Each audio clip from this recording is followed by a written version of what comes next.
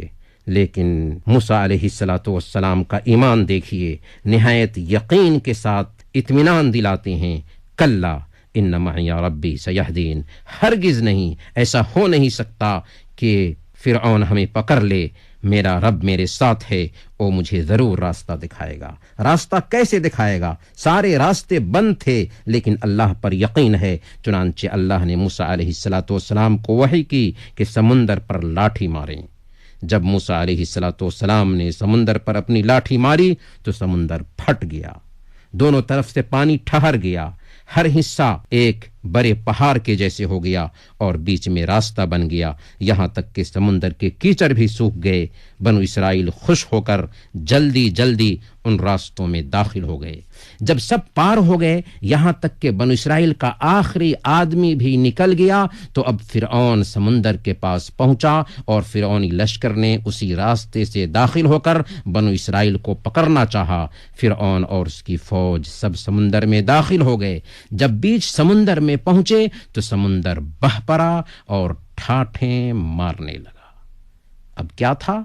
فرعون اپنے لشکر سمیت اسی میں ڈوب گیا۔